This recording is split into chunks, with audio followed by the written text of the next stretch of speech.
What's up, guys? My name is Tatum. If this is your first time at my channel, thanks for stopping by. If this is your second, third, fourth, or more time, thanks for coming back. I really appreciate it. On this channel, I talk about all things Bitcoin, whether it be looking at miners, looking at Lightning nodes, exploring them, looking at products built on Lightning, or especially cold storage devices, which is what we're going to be doing today. Today, we're going to be talking about the Trezor Model One, and this is a hardware wallet device, and I want to just give you my honest opinion on it. Give you an overview of what is included with it as far as hardware and software goes, just so you can know what you need to know to see if this is right for you. I believe that any step towards cold storage from an exchange is the right direction, but I want to make sure that you know your options, and I want to give you as much as I can. So let's dig into it. I'm going to give you an overview of the product, and then I'm going to show you the interface where we can see how you interact with a wallet and how to send and receive Bitcoin and other cryptos with the Trezor. So let's get right into it. So this is the Trezor, and this is the Model One. They do have a Model T version, and I will be doing a video soon on that. It's the newer version, has a full color touchscreen, and it's a little bulkier, has a little more support for some other altcoins. This is what it is. It's very tiny, as you can tell. I love the size of it. Just a forewarning, I believe that you should never walk around with your Trezor, but this would be a good size if you did want to do that. Like I said, do not recommend it. I keep mine hidden with a holder from Crypto Cloaks, which you can see their stickers here. I'll leave a link in the description. They make all sorts of 3D printed, customizable storage options for your cold storage devices. So first impressions, size, very tiny. Like I said, I don't think you should walk around, but they do give a little loop for a key ring that they include. Promoting walking around with cold storage, I think, is not good practice. This is what it is. I mean, it's very plain and simple. You have a two-toned display right here, which I'll show you in a little bit, and then two buttons that are unlabeled. And you use them to interact whenever it is plugged into your computer and it prompts you to make a decision. And also, the only other thing is that there's a micro USB on the bottom right here. And one thing to think about whenever you are picking a storage device, you might want to air gap your wallet, which air gapping means that your storage device never touches the internet. It's never connected to a computer. It can strictly work on power, and I can go over more of that later on in the video that I'm going to be doing on the cold card.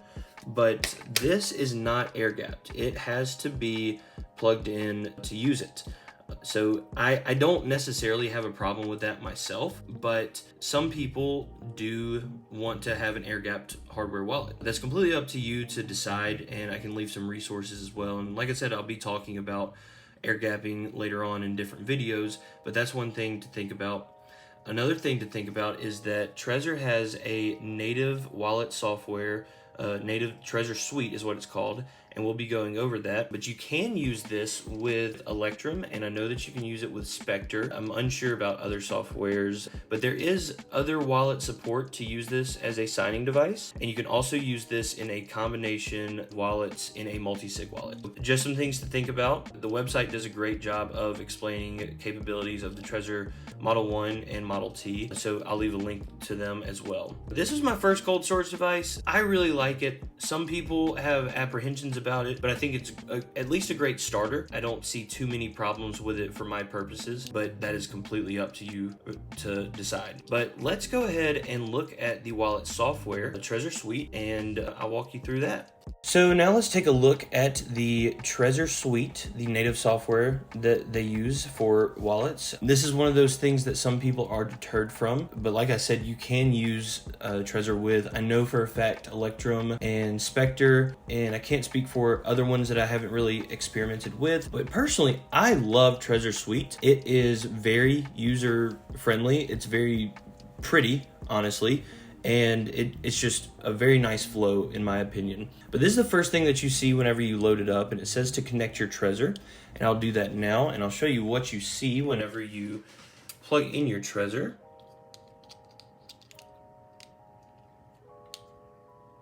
I can get the USB in. All right, so you see the logo come up, and then the Guy Fawkes mask that you saw was a wallpaper that I chose, which I'll show you about that later on. And then you have a pen pad, which, as you might notice, it is not in order and there is no zero also. That is because you input the pin on the computer and it mixes up for security every time. In fact, I'll show you again. I'll just unplug it and then re-plug it back in. And then it's mixed up once again. So that's just an added layer of security that I do enjoy. So I will go off screen to input this pin. All right, so I input my PIN, and this is the next thing that you will see. Select wallet type. You have a standard wallet and a hidden wallet. The hidden wallet is protected even further by a passphrase. You don't have to do that. You can just use a standard one where all you need is the PIN that only you know. It's completely up to you. I only use a standard wallet if I am using my Trezor. It's a very nice layer of security if you did want to hide it, because it doesn't show anything. You just input the passphrase and then there it is, boom. So we'll go into the standard wallet just to look at everything, and it prompts you to follow instructions on the Trezor, and it asks you about enabling labeling. I confirm it. I don't use labeling on the Trezor.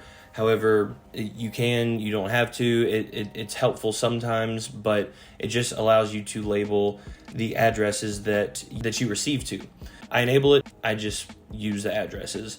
But this is the dashboard that you see. You see your portfolio, and then you see the assets, which you can enable more coins. I just have Bitcoin since I'm Bitcoin only, and you should be too. But you can go over here and see the different ones that they do support storage for, and notice that they support Ethereum and also other ERC20 tokens. And Cardano is only supported on the Model T, but I mean, it's Cardano. And then XRP is just disabled. Oh, actually, it changed. It is supported on Model T, but it goes in and out just like it does on exchanges because it is XRP. You can also enable testnet coins, which I don't see a purpose of this. However, from a developer-only standpoint, I think that this would be a very good thing to play around with, and I think it's a cool thing to have as a feature. So that is the crypto, the stuff that you can activate to put on your Trezor. I only use it for Bitcoin if I do use it, but you can do other tokens as well. The next thing that we'll look at is the accounts, just to show you kind of a send and receive, how that works. And you can see all the transactions. It shows you the transaction IDs, where it's coming from, where it's going to, and you can go to the transaction ID. However, it does take it to Trezor's native block explorer, which I don't necessarily enjoy. I just enjoy looking at mempool because it is the best block explorer. You can input the transaction, see where it is, which this was a very old one, but we'll show you a current one whenever we're doing a send and receive. So that's kind of what it looks like on the account side, which I really do like because it shows you your send and receive flow, and it shows you can pick your date range. And there's also a trade feature, which I am not familiar with. I've never wanted to trade. If I did, I'd do it on an exchange. I don't do it through my wallet software. This is another thing that it deters some people to kind of using Trezor. However, I just ignore it. I don't think that it's a huge factor or anything like that, but it's completely up to you. On the side, you see my accounts. You can add other accounts as far as different, I believe you can add different Bitcoin wallets. Yeah, you can do different Bitcoin wallets. You can also add other coins as well, to where you can have your Bitcoin account, your Ethereum account, your Cardano account, XYZ. But let's now show how a send and receive works. So the receive, if you go here, it shows you with it faded off the addresses that were used previously. And you can say show full address for the fresh one that it newly generates. And it asks you to confirm on Trezor, which it shows you, do you want to confirm this address? And you're like, yeah, sure. I think it's very weird because it does show you. Once you do that, all it gives you access to is to press copy, but it does show you the address and the QR code. So I think that's a little interesting. It is what it is. I just don't think you should have to confirm showing the full address when it already does. But this is how you receive coins, tokens on your Trezor, and you can do that from anywhere. And of course, it does generate new addresses. You can use the same one multiple times in case you were unaware of that. but I'm going to go off camera and fund my Trezor a little bit to show you a send. All right, so I now have funded my Trezor with 100,000 sats, and I'm going to show you how to do a send from it. You'll go to accounts and you'll select, obviously this is my only one. If you have a different Bitcoin account or you have coins and you're wanting to send them, they would be displayed right here, and that's where you would choose where to send out of. So we just press send, and here's the kind of terminal where you plug everything in. I'm just going to copy this address from a different wallet. I'm going to paste it, and you have the option of adding a label. It's not required though, and when you add a label, you can store it either locally or on the cloud via, I think, Dropbox and Google Drive, which I can't speak too much for labeling because I don't necessarily understand the purpose of labeling all that much, but my best practice is never interact with the cloud if you have a storage device, and that especially includes putting your seed phrase on it. I just don't worry about labels here, but if you want to do that, you can. And so with the amount, you can put it in BTC. Unfortunately, to my knowledge at least, I have not been able to find it. I've looked for it. I denote everything in sats now. You only can denote BTC here as far as I know, or you could enter the USD amount as well. I'm going to go ahead and just say send max. You can look at the fee schedule. This is one thing that I do not like all that much about Trezor. It's a little oversimple in my opinion. It is good for people who do want to keep it simple. It's not necessarily, you have low, economy, normal, high, and you can do a custom amount. And I say that it's not as detailed because, like in Sparrow, you can change the target blocks. You can change your fee rate to the amount of target blocks you're trying to hit, or your high priority to low priority, and it measures the mempool. But with this, you literally just have a option of how many sats per VB you wanna send. But for this case, I'm just going to do normal. It says estimated time 40 minutes. You know that if you know Bitcoin, you know that could be 5 minutes, that could be 3 hours. But the mempool is actually fairly empty. 17 is a little more than I'd want to spend, but anyway, it shows you the total and included fee. And if you notice, whenever I was changing my fee structure here, the amount was changing as well. That's because I selected send max. If you did want to send a specific amount, say 0.0005, that stays the same no matter what your fee structure is, because I was saying send max, and so it's going to take the maximum amount of funds and deduct the fee. So I'm just going to say normal. Actually, you know what? I'm going to say economy because that's a lot cheaper and I don't need these funds immediately. But we'll say review and send, and then that's when we go over to our Trezor, where it will say, would you like to confirm sending? And it'll tell you on the computer to check your Trezor. And so I'll press confirm, and it's like, hey, are you absolutely positive you want to do that? Yes, I am. And so then we go back and press send on the Trezor suite, and it is there. And you can go view those details and find that transaction ID and follow it in the mempool, which, like I said, remember, it does show you the Trezor native block explorer, which I just copy that transaction ID and then put it into mempool. So there's our transaction, and it's probably going to sit there for a little bit. It's only got 2 blocks in the mempool. Also, with the send, there is a little more that you can look at as far as inputs and outputs, RBF, and you can convert it into a fiat to see what it is. I just go with the fee structure that is present and let it go. That's just me though. You can do whatever you want and whatever you think is good for your purpose, but that's how you complete a send. So I wanted to take a little more time just to show you kind of the rest of the Trezor suite and what you can do with it. And I'm obviously not going to be able to show you everything. If you have a Trezor, definitely check out and just play around with it. I'll start right here. This is the hide and unhide button where you can hide your funds.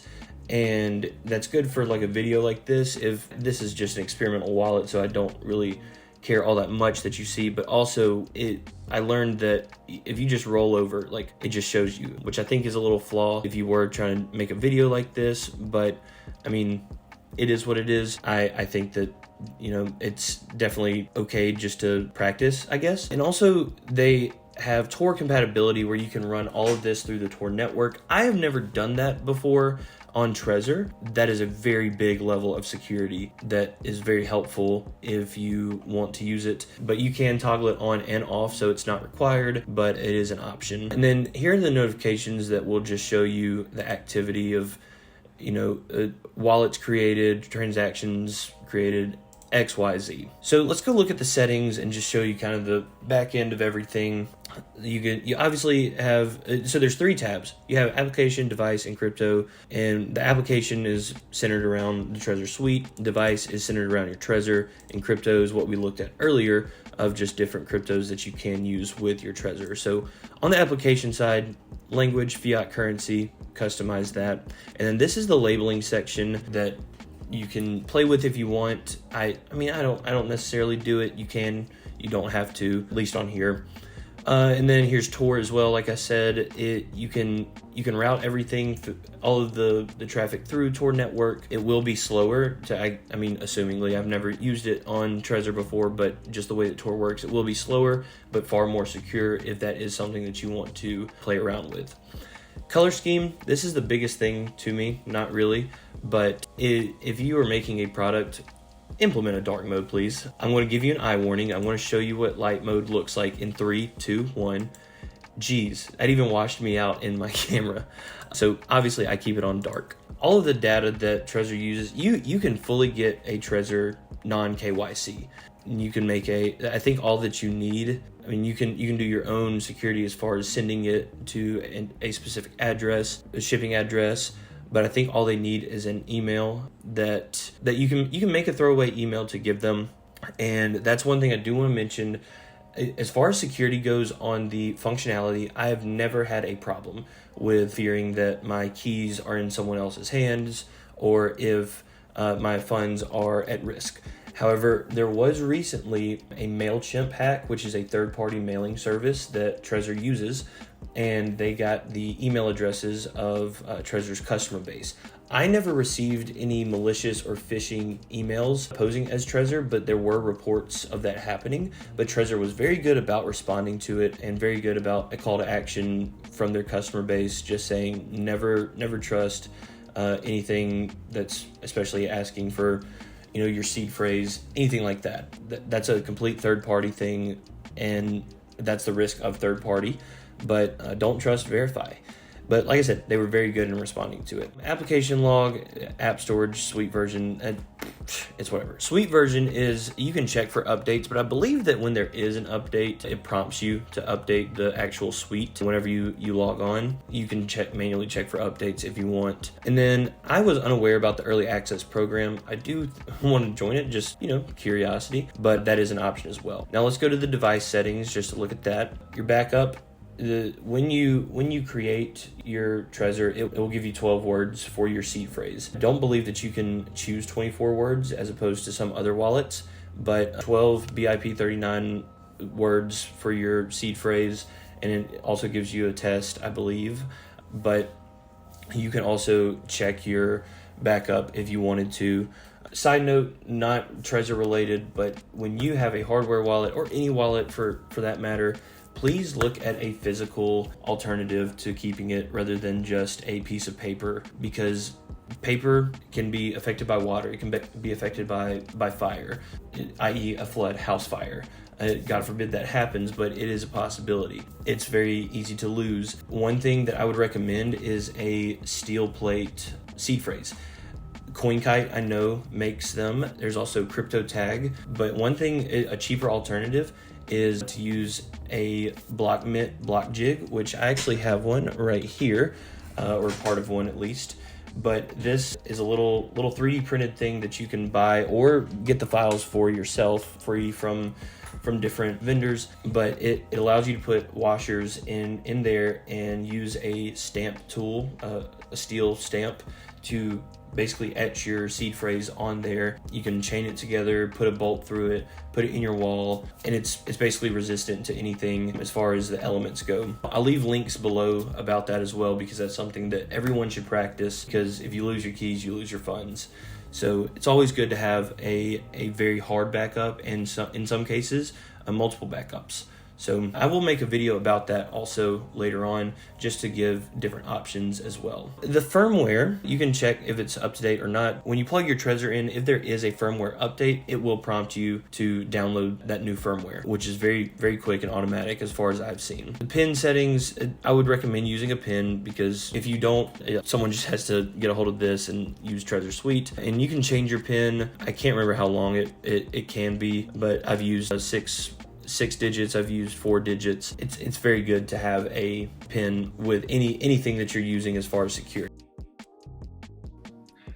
Alright guys, thanks for watching. I really hope y'all enjoyed that and it was informative. There's a lot to cover, and I know that I didn't cover everything, but hopefully later on I will be able to expand on different compatibilities that you can use Trezor with, and a lot of different other things within Trezor that might be of benefit to you. If you have anything specific that you're wondering about, feel free to drop it in the comments, because I would love to get that feedback. And also, I'm going to be doing a review on the Model T soon, just to kind of show you the difference between the Trezor Model One, which is this, and the newer version, Model T, which quite honestly, I think it's prettier because it has a full color touchscreen, but we'll go down there when we get there. But seriously, thank y'all for watching. If you have any questions, feel free to drop them in the comments or shoot them to me on Twitter. My Twitter is @TatumTurnUp, and I love the interaction of learning what y'all want to learn. And please, if you enjoyed this, give it a like.